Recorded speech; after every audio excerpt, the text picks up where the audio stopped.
Good afternoon student. काल आम्ही मानवी भूगोलाच्या व्याख्या ह्युमन जॉग्राफीच्या ज्या व्याख्या आहेत त्यानंतर त्याची भूगोलाची व्याप्ती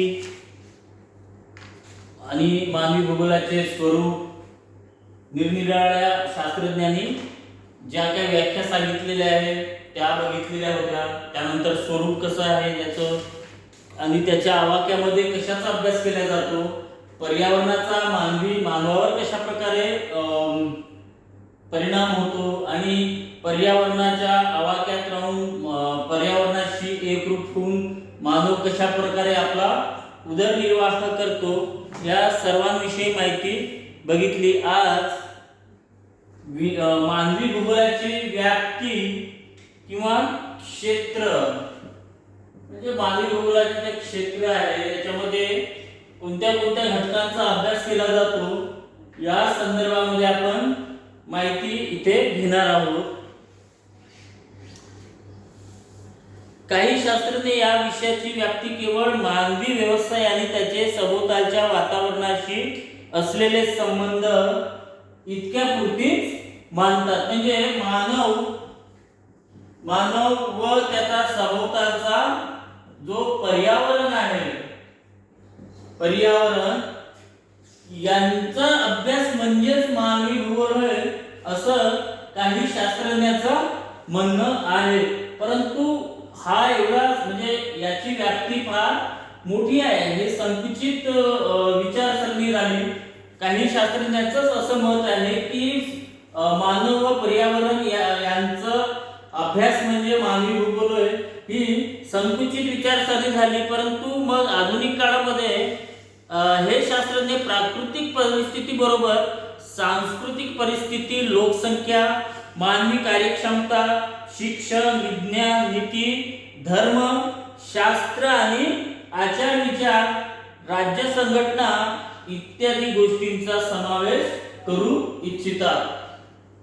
म्हणजे एकंदरीत काही शास्त्रज्ञ जे आहेत म्हणजे फार पूर्वीचे प्राचीन शास्त्रज्ञ काय यांचं असं मत आहे की मानव व मानवी घटकांच्या सभोवताली जो पर्यावरण आहे यांचा अभ्यास म्हणजे मानवाचा पर्यावरणावर कसा परिणाम होतो आणि पर्यावरणाचा मानवावर कशा प्रकारे परिणाम होतो, बस एवढं अभ्यास म्हणजेच मानवी भूगोल होय असं काही शास्त्रज्ञांचं मत आहे. परंतु त्याला विरोध करून काही शास्त्रज्ञांनी याच्यामध्ये आचार विचार, कुटुंब, शिक्षण, कौटुंबिक जबाबदारी, त्यानंतर विज्ञान, नीती, धर्म, त्याचं आरोग्य, आचार विचार, राज्य संघटना इत्यादीचा याच्यामध्ये समावेश केला आणि इत्यादी बाबींचा त्याच्यामध्ये अभ्यास करायला काही शास्त्रज्ञांनी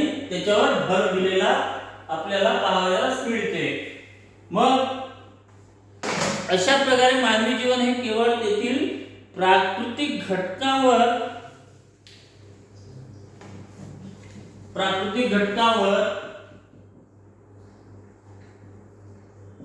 म्हणजे प्राकृतिक घटक, मग प्राकृतिक घटकामध्ये काय काय येतात, भूरचना, हवामान, मृदा, जलप्रणाली, वनस्पती, खनिजे अवलंबून नसते तर तेथील सांस्कृतिक घटकही तेवढेच महत्त्वाचे व जबाबदार असतात.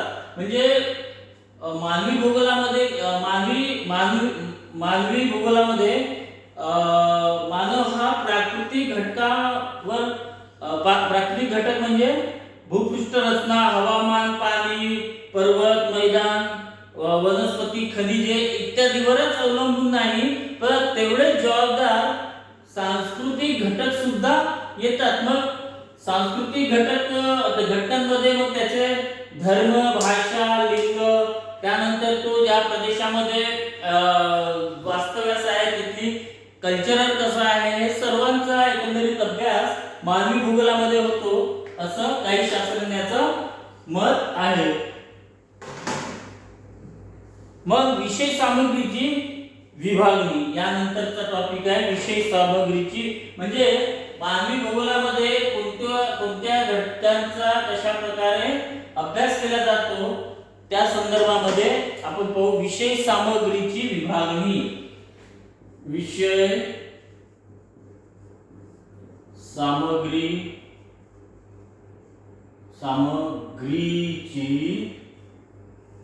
विभागणी.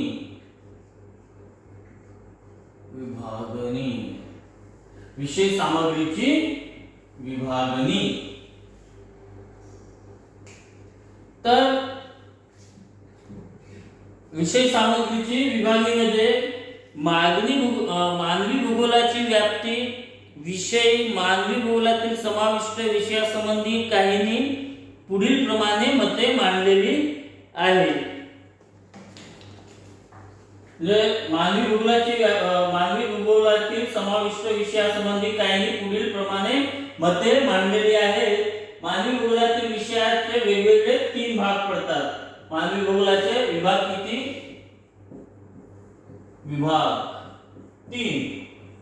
तर पहिला आहे मानव व त्याचे सामाजिक जीवन. मानव व त्याचे सामाजिक जीवन.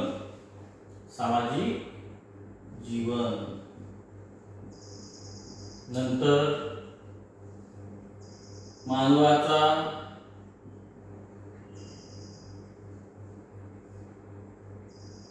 प्राकृतिक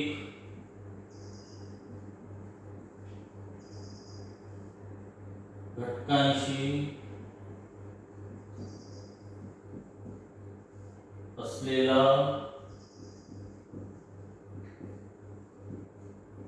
संबंध. नंतर तिसरा सामाजिक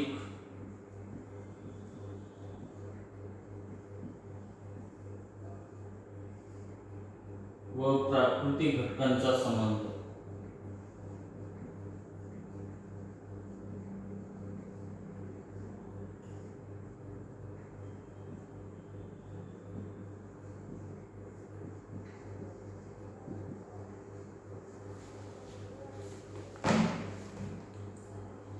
तर विषय सामग्रीची म्हणजे मानवी भूगोलाची विषय सामग्रीची विभागणी म्हणजे मानवी भूगोलाचे जे घटक आहेत त्यांची विभागणी.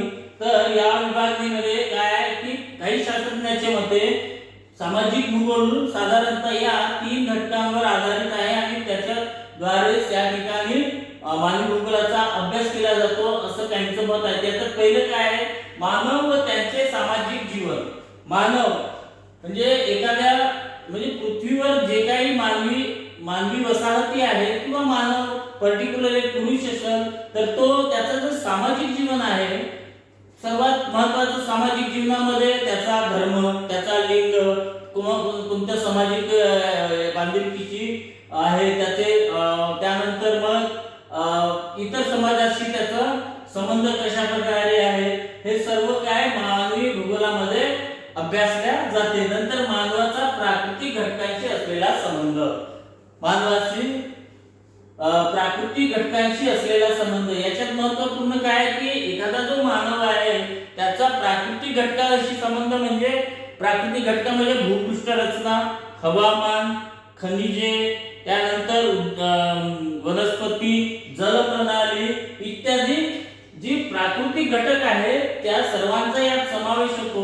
जर हवामानाचा जर विचार केला तर एखाद्या मानवाचा हवामानाचा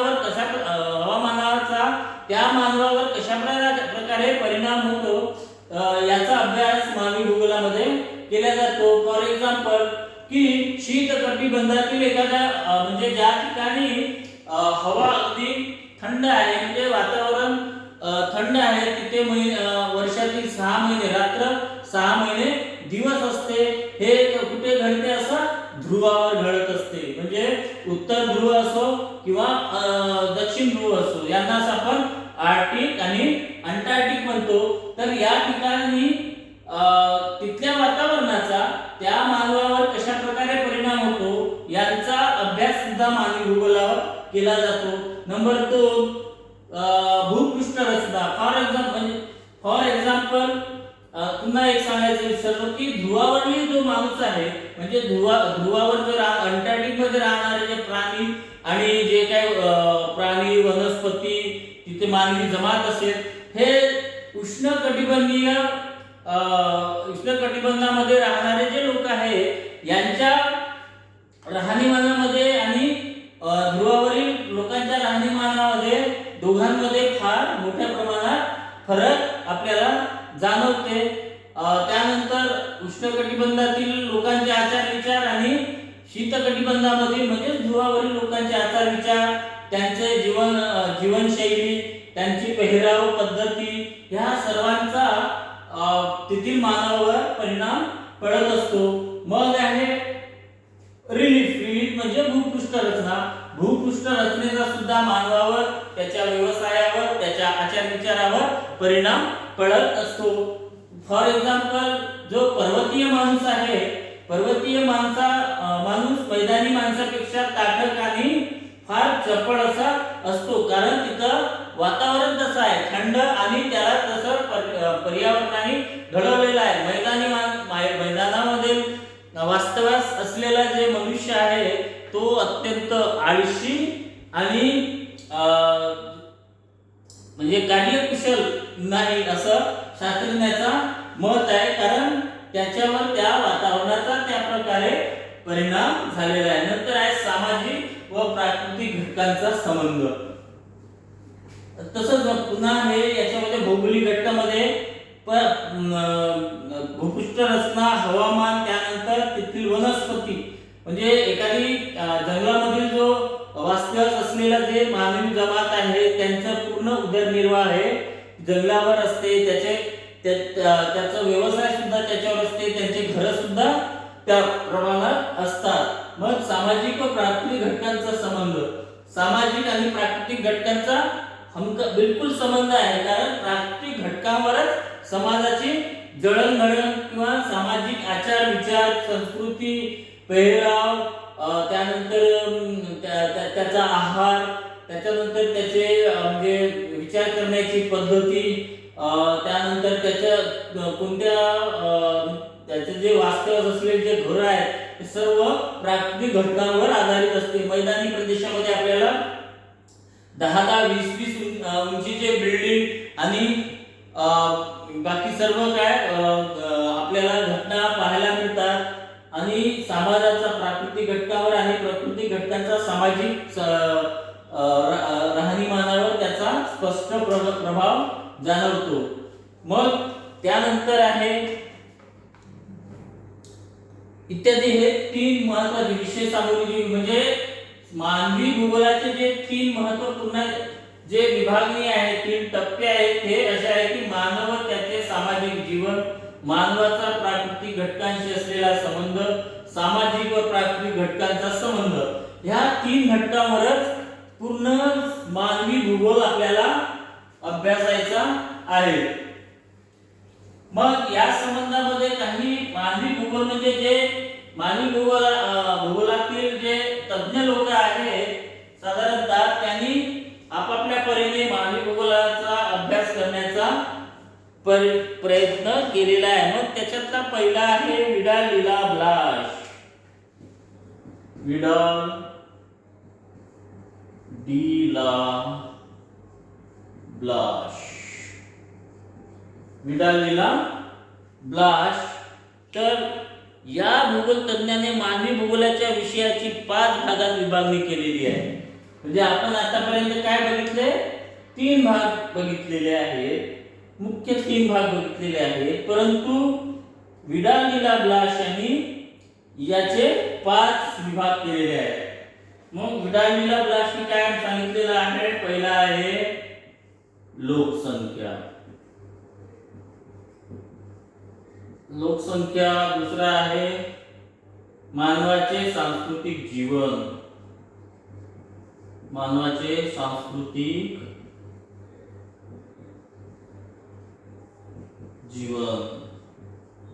त्यानंतर वाहतूक, नंतर पर्यटन, नंतर मानवजाती व शहरे,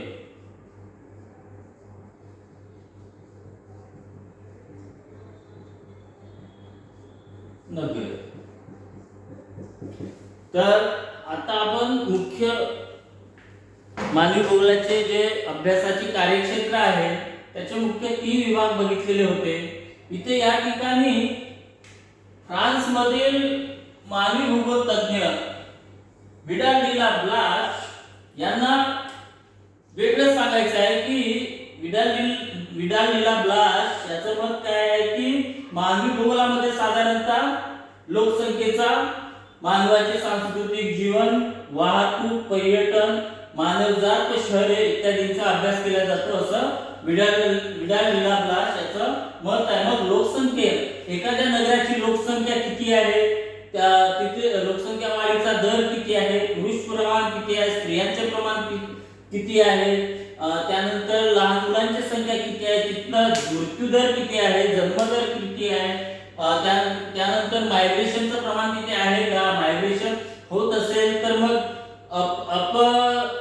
म्हणजे आपल्या एका देशातून दुसऱ्या देशात चालले की दुसऱ्या देशातून आपल्या देशाकडे चालले, हे सर्वांचा अभ्यास लोकसंख्येमध्ये केला जातो. नंतर मानवाचे सांस्कृतिक जीवन, मानवाची संस्कृती, त्याच्या संस्कृतीवर त्याचे आचार-विचार, त्याचे धार्मिक व्यवहार वगैरे जे आहे हे सर्व त्याच्यावर डिपेंड आहे, मानवाच्या सांस्कृतिक जीवनावर. त्यानंतर वाहतूक, कोणत्याही शहरामध्ये किंवा एखाद्या राज्यामध्ये असो, एखाद्या नगरामध्ये असो, तर वाहतुकीला विडाल डी ला ब्लाश यांनी फार महत्त्वाचे स्थान दिलेले आहे. आणि त्यानंतर पर्यटन म्हणजे हा सुद्धा मानवी भूगोलाचाच एक भाग आहे असं विडाल डी ला ब्लाश त्याला वाटतं. आणि नंतर मानवी जात व शहरे, म्हणजे मानव आणि शहरे यांचं काय रिलेशन आहे, या सर्वांचा अभ्यास विडाल डी ला ब्लाश यांनी करण्याचा प्रयत्न केला किंवा मानवी भूगोलाचे हे 5 शाखा त्यांनी मांडलेलं आहे. बाकी शास्त्रज्ञाचे माहिती आपण पुढल्या विभागात बघू. ओके.